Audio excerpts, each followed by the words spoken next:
Selamat datang di podcast kami kelompok satu untuk angkatan 13 dengan tema keanekaragaman bahasa. Untuk hari ini kita bakal ngobrol-ngobrol santai nih. Untuk judul podcastnya kita beri judul Bahasa Kita, Identitas Kita. Sebelum dimulai kita perkenalkan diri dulu ya. Saya sendiri Mugi Astuti, asal saya dari Lebong. Saya Saya, Evan oh, dari Bengkulu Utara, lebih tepatnya di Kota Gamakmur. dan saya Miftahul Jannah dari Kabupaten Musi Banyuasin, Sumatera Selatan. Oke, ternyata kita asal daerahnya semuanya beda-beda ya. Pasti nanti untuk bahasa juga kita beda-beda nih. Nah, di podcast kali ini kita bakal bahas tentang keanekaragaman bahasa. Kalau di daerah kalian, kalau bahasa sehari-hari pakai bahasa daerah atau bahasa Indonesia nih? Dari saya sendiri, itu untuk di Bengkulu Utara kebanyakan masih menggunakan bahasa daerah. Karena mungkin kami masih menjaga budaya kami. Kalau untuk Mbak Kalau Miftah, dari kalau dari saya itu di lingkungan kerja rata-rata kebanyakan bahasanya itu pakai bahasa Palembang. Sebenarnya di Musi Banyuasin sendiri punya bahasa sendiri. Cuman karena di lingkungan kerja itu banyak orang-orang datangan lah bisa dikatakan seperti itu. Jadi saya eh, apa ya beradaptasi lah di ruangan mengikuti bahasa rekan-rekan lainnya seperti itu. Tapi kalau di lingkungan sekitar di luar kantor itu masih pakai bahasa Sekayu di Misi Banyuasin. Cukup menarik.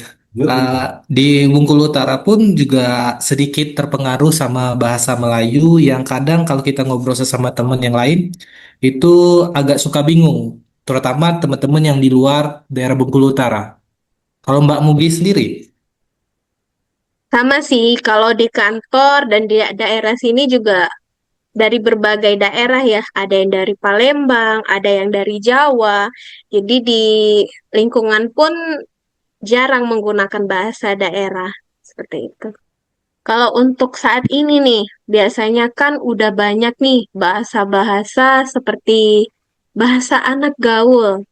Nah, itu menurut Kak Revan sama Kak Miftah bagaimana nih? dari Mbak Miftah duluan. Ayo, gimana Kalau sih bahasa tanggapannya kalau yang di Mubah? kalau di sini aku tuh saya punya temen tuh satu. Dia punya bahasa gaul versi dia jadi bahasanya itu kayak yang dipersingkat-singkat kayak gitu. Jadi Hmm. ada di sini apa namanya bahasa gaul tapi dikemas dalam bahasa daerah. Contohnya itu kayak apa ya? Kayak eh, bacrit gitu. Apa sih Mbak bacrit tuh? Itu dari bahasa kami di Jambi itu banyak cerita Hmm. katanya kayak gitu.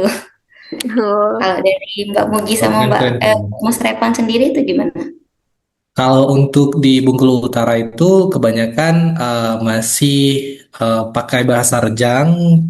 Mungkin penggunaan bahasa Rejang pun sebenarnya kalau untuk di kotanya udah mulai jarang ya. Tapi kalau untuk daerah-daerah pinggiran kota itu masih banyak yang pakai.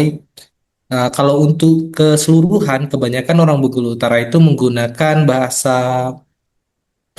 bahasanya Bengkulu, seperti kayak kata ambo, kau, terus kemano, penggunaan ejaannya juga masih pakai o.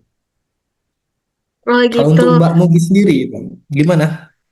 Berarti kalau di Bengkulu Utara sama ya pakai bahasa Rejang. Mungkin beda dari dialeknya ya, Kak ya.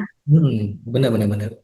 Dan sedikit fun fact-nya ya, eh, untuk bahasa Rejangnya Lebong sama Bengkulu Utara itu ada sedikit perbedaan, terutama itu Mm-mm. pada intonasi.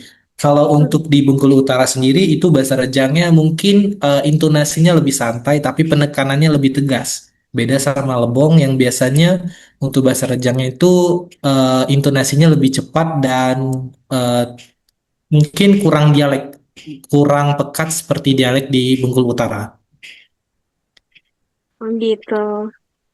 Nah, biar lebih seru nih, coba kita contohin nih ya, pakai bahasa kita masing-masing, biar ada perbedaannya nih.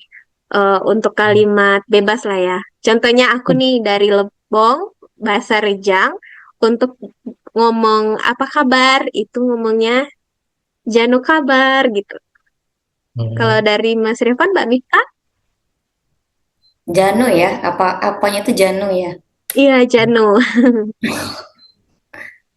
Kalau Mungkin dari kalau ya ya, kalau Mbak Jana cuma itu ya.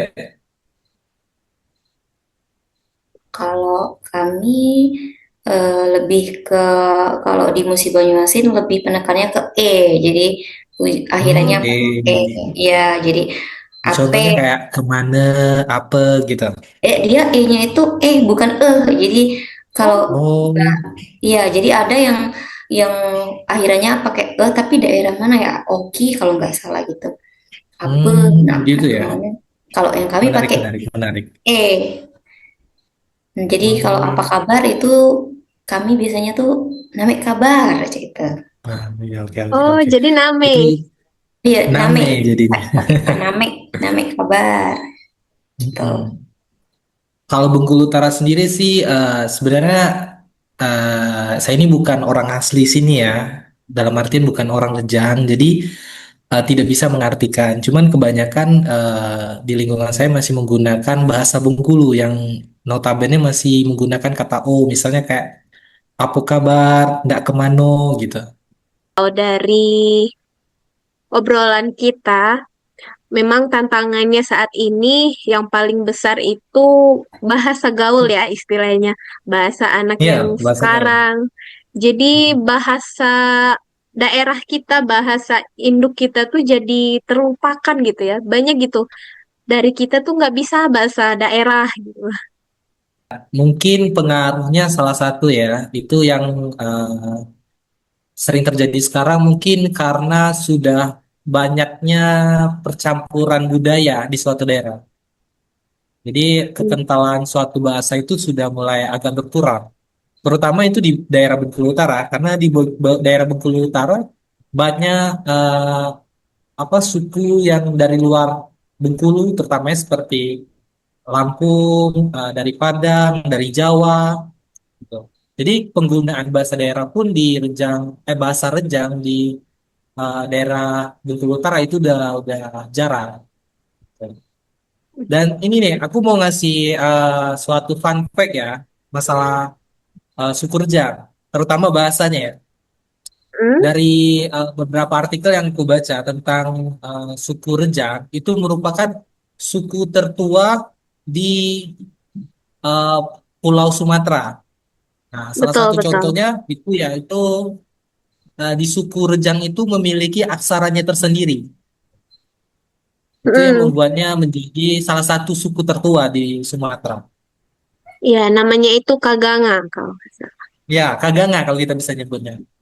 Untuk terakhir nih penutup podcast kita hari ini, gimana nih menurut Mbak Miftah kalau upaya kita atau cara kita biar kita bisa lebih sering nih menggunakan bahasa daerah kita, apakah melalui sosial media atau bagaimana, Mbak? Di sosial media banyak berinteraksi dengan orang-orang sekitar menggunakan bahasa daerah dengan tujuan untuk melestarikan bahasa daerah sendiri gitu. Benar banget nih. Nah, jadi Menarik nih. keanekaragaman bahasa itu sebenarnya kekayaan ya, kekayaan Indonesia. Jadi harus terus kita jaga nih. Benar nggak nih? Setuju nggak, guys? Setuju. Setuju, setuju, setuju, setuju. Oke, untuk podcast hari ini cukup sekian ya. Kita tutup. Terima kasih sudah mendengarkan podcast kami. Sampai jumpa lagi.